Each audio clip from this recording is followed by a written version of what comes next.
हाय दोस्तों, तो सबसे पहले माला जाप करना इस कलयुग में जैसे हम रह रहे हैं तो इस युग में माला जाप करना बहुत बहुत ही ज़्यादा ज़रूरी है। अगर आप मुझसे इसके बेनिफिट्स पूछेंगे कि माला जाप क्यों करना चाहिए, इसका क्या फ़ायदे होते हैं, तो आप खुद सोचो भगवान का नाम लेने के क्या फ़ायदे हो सकते हैं, है ना। अनगिनत ज़बान पर मतलब मैं बोलकर भी नहीं बता सकती कि कितने फ़ायदे होते हैं, कितना क्या होता है। और भगवान का नाम तो हम किसी फ़ायदे को लेकर तो नहीं जप सकते ना।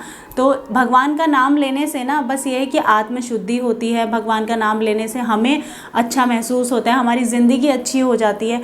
जितना ज़्यादा हम अपनी ज़बान से अपने प्रभु का नाम जप सके, जितना ज़्यादा प्रभु को याद कर सकें, अपने दिमाग में रख सकें, उतना ज़्यादा हमारे अच्छे जीवन के लिए ज़रूरी है। मुझे ऐसा लगता है। आपको क्या लगता है आप नीचे कमेंट करके ज़रूर बताना, क्योंकि मुझे तो यही लगता है कि फ़ायदे तो मैं नहीं सोचती फ़ायदा क्या होगा क्या नहीं, बस मैं इतना जानती हूँ कि जब मैं माला जाप करती हूँ ना, तो इसके जपने से मुझे जो पावर मिलती है, जो मुझे एक एहसास होता है अपने भगवान के नज़दीक होने का, भगवान से कनेक्ट कर पाती हूँ मैं, तो वो एहसास ही अलग होता है। और ये जो मैं बता रही हूँ ना, ये आपको ऐसे फील नहीं होगा। जब आप करना शुरू करोगे ना, तब आपको खुद ये फील होगा कि हाँ, जो मैं कह रही हूँ वो सच कह रही हूँ, और वो चीज़ आपको भी फील हो रही है।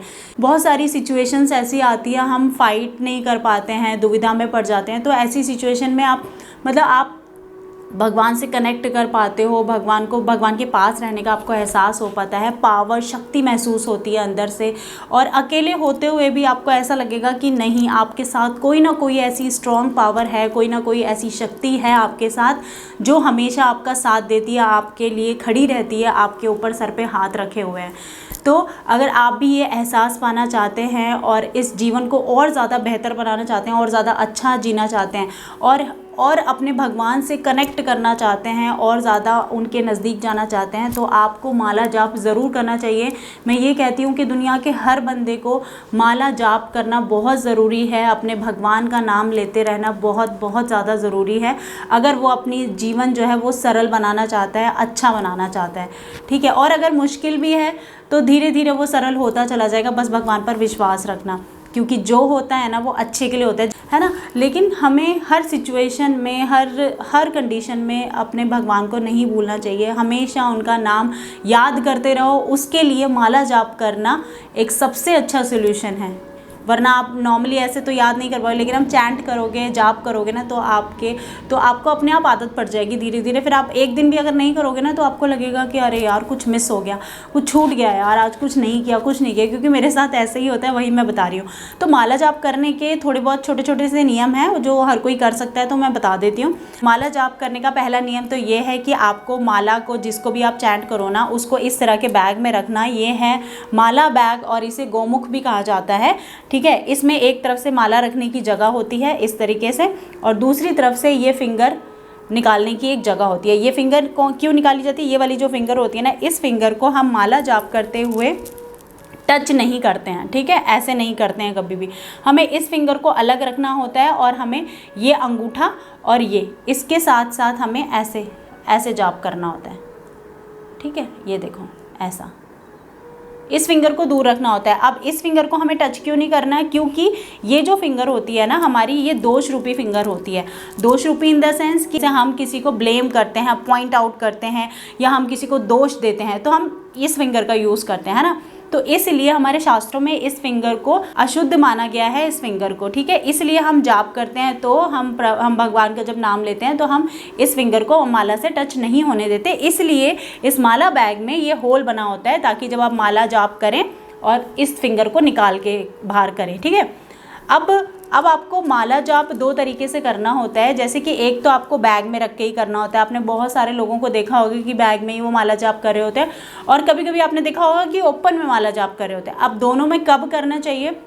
आप अगर बहुत सारे लोगों के बीच में बैठे हो, या आप किसी और के साथ बैठे हो, 2 लोग हों, चाहे 4 लोग हों, चाहे 50 लोग हों, ठीक है, आपके साथ कोई बैठे हों, तो आपने क्या करना है, बैग के अंदर ही माला जाप करना है, ठीक है। फिंगर ऐसे निकाल के और आपको इस तरह से जाप करते रहना है।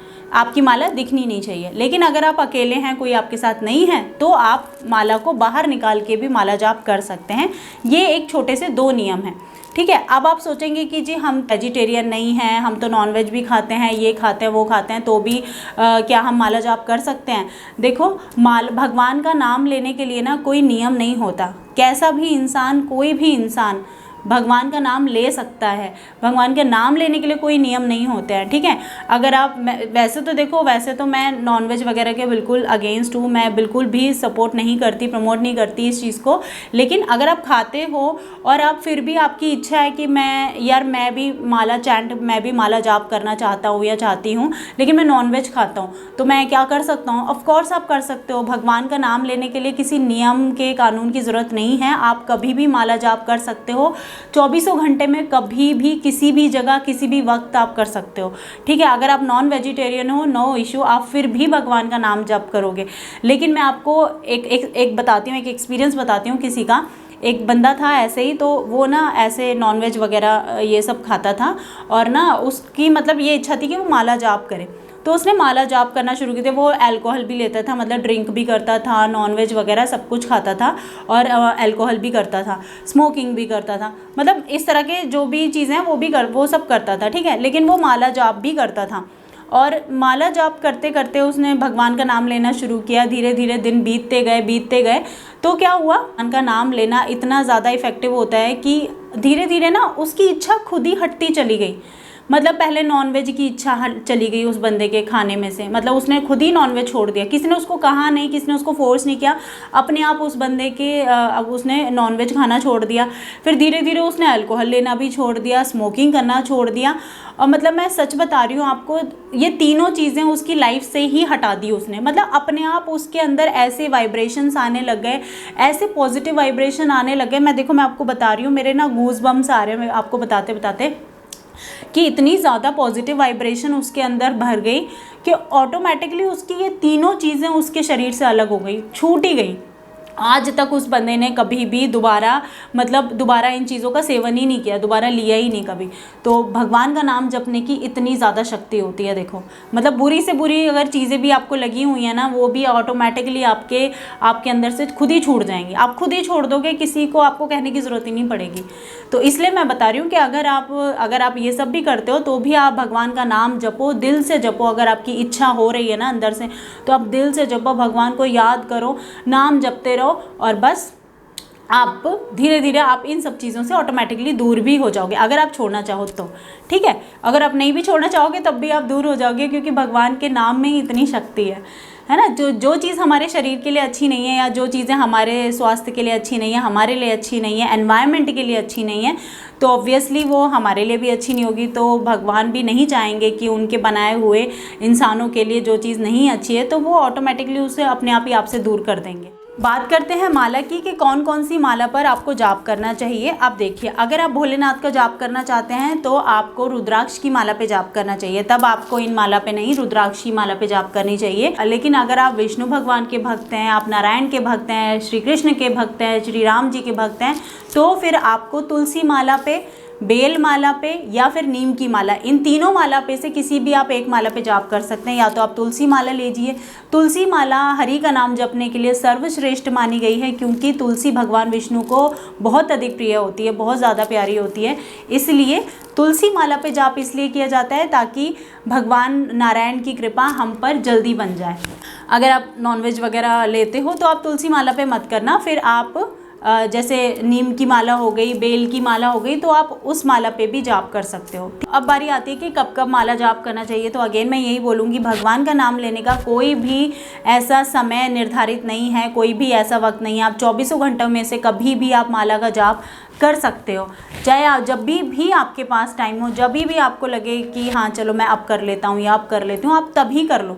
यह है कि जब भी आप माला जाप करो तो अच्छे से हाथ वाथ धो धा कर, और उसके बाद आप अपना चैंट करना शुरू कर सकते हो। क्योंकि गंदे हाथों से ऑब्वियसली भगवान का नाम आप जब जाप करोगे माला पे, तो ये माला आपकी पूजनीय हो जाती है ना, तो ऑटोमेटिकली इसमें वो पॉजिटिव वाइब्रेशंस आ जाते हैं। तो इसीलिए गंदे हाथों से आप ऑब्वियसली नहीं करोगे, ठीक है। अगर आपने कुछ खाया हुआ है या वो है, तो आप थोड़ा सा कुल्ला कर लो और हाथ वाथ धो लो, और उसके बाद चैंट शुरू कर दो। अब कुछ लोगों का सवाल होगा कि कितनी बार माला को जाप करना चाहिए, मतलब कितनी माला करनी चाहिए। ठीक है, वैसे तो देखो अगर आप शुरुआत कर रहे हैं तो आप एक माला का जाप कीजिए, एक माला नित्य कीजिए, मतलब रेगुलर कीजिए, आपको एक माला रोज़ कीजिए, कम से कम है एक माला। ठीक है, और अगर आपको और ज़्यादा, जैसे सब देखिए आजकल का बिजी स्केड्यूल होता है सबका, तो इतना ज़्यादा टाइम भी नहीं होता किसी के पास कि आप कई सारी माला करें। तो जो नियम बोलता है वो तो होता है कि जैसे एक माला, 3 माला, 16 माला, लेकिन ठीक है जो जितनी जिसकी कैपेसिटी है उतना कर सकते हैं। कोई ऐसा हार्ड एंड फास्ट रूल नहीं है कि आपको इतना ही जी करना है, आपको 16 ही करना है, आपको 10 ही करनी है, आपको 11 ही करनी है। आप जितना कर सकते हो उतना करो। तो मेरे को तो अभी बहुत ज़्यादा टाइम नहीं हुआ है तो मैं अपना बता रही हूँ, तो मैं अभी ऑनेस्टली एक ही माला करती हूँ, लेकिन रोज़ करती हूँ, मैं डेली करती हूँ। और नहीं करती ना जिस दिन, तो मुझे ऐसा लगने लग जाता है कि यार आज मैंने कुछ किया नहीं क्या। मतलब शुरू की बात बता रही हूँ, जब मैंने शुरू किया था ना तो मुझे ऐसा लगता था यार कुछ रह गया क्या, कुछ रह गया कि मैंने करना है। मतलब अंदर ऑटोमेटिकली आपके अंदर वो भाव आ जाएंगे कि नहीं यार। अब क्या होता है कि 24 घंटे ना हमेशा, मतलब भगवान का जो स्मृति होती है ना, क्या क्या कहते हैं उसको, ध्यान जो होता है ना, हमेशा हर वक्त यहाँ रहता है मेरे, हर वक्त, मतलब हर वक्त रहता है, माइंड में रहता ही है मेरे। तो ऐसा आपके साथ भी हो जाएगा, आपके साथ भी होने वाला अगर आप भी शुरू करोगे तो। बस ये कि वो भावना अपने आप आती चली जाएगी, बस आप शुरुआत तो करो एक बार। तो चलिए अब बात करते हैं कि माला जाप करने का तरीका क्या होता है। देखिए ये पूरी माला में 108 बीट्स होते हैं, 108 मोती होते हैं। ठीक है, और ये ऊपर वाला जो होता है ये सुमेरु होता है 108 के अलावा, मतलब आप इसको 109वां बोल सकते हो। 108 मोती हमें जपने होते हैं, हमें इसको नहीं जपना होता है। इसे कहते हैं सुमेरु। तो सबसे पहले हमें ये जो सुमेरु होता है ना, सुमेरु के ऊपर हमें पंच तत्व मंत्र का उच्चारण करना होता है। ठीक है, ताकि हम भगवान से प्रार्थना करें कि हमसे अगर कोई गलती हो जाए तो हमें क्षमा कर दें और हमें आज्ञा दें। ठीक है, माला जप करने की। तो ठीक है, तो हम सबसे पहले क्या करेंगे, अपना सुमेरु को पकड़ेंगे और हम मंत्र उच्चारण करेंगे। जय श्री कृष्ण चैतन्य प्रभु नित्यानंद श्री अद्वैत गदाधर श्रीवास आदि गौर भक्त वृंद। जय श्री कृष्ण चैतन्य प्रभु नित्यानंद श्री अद्वैत गदाधर श्रीवास आदि गौर भक्त वृंद। ठीक है, तो हमने इसको पकड़ के अपना पंचतत्व मंत्र बोला और हमने इस फिंगर को टच नहीं करना। ठीक है, अब क्या करना है, अब हमें पहले मोती पकड़ के हमें शुरुआत करनी है। ये हमने पहला मोती पकड़ा, सुमेरु को हमने पीछे छोड़ दिया और हमने पहला मोती पकड़ा और हमने इससे शुरुआत करी। मैं कौन सा मंत्र का जाप करती हूँ, अभी जैसे मैं जाप करके दिखा रही हूँ आपको, तो इसमें मैं हरे कृष्णा कृष्ण कृष्ण हरे हरे, हरे राम राम राम हरे हरे, हरे कृष्णा कृष्ण कृष्ण हरे हरे, हरे राम राम राम हरे हरे। अब जैसे सपोज करो आपने एक माला पूरी कर ली, ऐसे ऐसे करके करते करते करते आपने एक माला अपनी पूरी कर ली और आपने यहाँ तक आ गए। ठीक है, यहाँ तक आने के बाद जब आप अगर आप दूसरी माला भी करना चाहते हो तो आपको वापस से यहीं से ही इसी जहाँ पर ख़त्म किया वहीं से ही आपको दोबारा से स्टार्ट कर देनी है। ठीक है, ऐसा इसको टापना नहीं है। ठीक है, सुमेरु को टापना नहीं है, जंप नहीं करना है आपको, जहाँ पे ख़त्म हुआ आप वहीं से दोबारा से माला स्टार्ट कर देंगे, फिर वापस आप उधर ही आ जाएंगे। ठीक है, इधर आ जाएंगे, फिर दोबारा से आपको यहाँ से स्टार्ट कर देना है, फिर आप यहाँ आ जाएंगे। तो ऐसे करते करते आपको जंप नहीं कराना है सुमेरु को, आपको जहाँ पे ख़त्म होगा वहीं से स्टार्ट कर देना है। अब इस महामंत्र का जो है मैं आपको वो समझा देती हूँ कि इसमें जो हरे का मतलब है वो क्या है, हरे कृष्ण का मतलब क्या है और हरे राम का मतलब क्या है। देखिए जब भी हमें भगवान का नाम जाप करें ना, तो हमें उनकी अर्धांगिनी के साथ ही उनका नाम जाप करना चाहिए, तो ज़्यादा अच्छा रहेगा। हरे कृष्णा, जब कृष्ण के साथ हरे जुड़ता है तो वो होती हैं राधा रानी। ठीक, तो आप उनका नाम राधा जी के साथ ले रहे हैं। ठीक है, हरे कृष्णा। लेकिन अगर वहीं आप राम जी का नाम जब ले रहे हैं तो राम जी का नाम के साथ जब हरे आता है तो उसका मतलब होता है माता सीता। ठीक है, तो जब श्री कृष्ण के साथ जब हरे नाम जुड़ेगा तो वो होता है राधा जी का, और श्री राम के साथ जब हरे नाम जुड़ेगा तो वो होता है सीता जी का। तो इसमें आपको राधे कृष्ण और सीता राम दोनों का ही आपको एक साथ नाम आप बोल पाएंगे और जप पाएंगे, तो इसीलिए इसको महामंत्र कहा जाता है। और जहाँ पर आप सीता राम को याद करेंगे वहाँ पर हनुमान जी का आना तो निश्चित ही है, तो उसके साथ साथ आपके ऊपर हनुमान जी की कृपा भी बनी रहेगी। आपको जब मर्जी हो, आपकी जब इच्छा जाग जाए, आप अभी तक अगर माला जाप नहीं करते थे तो अगर आपकी इच्छा इस वीडियो देखने के बाद आपको ये इच्छा जाग रही है कि नहीं आपको भी करना चाहिए, तो आप डेफिनेटली आज से ही शुरू कर दो। कल से जाग रही है, अब कल से ही शुरू कर दो, जब जागो तब सवेरा। तो दोस्तों आई होप कि आज का वीडियो आपको अच्छा लगा होगा और आपके लिए काफ़ी हेल्पफुल होगा।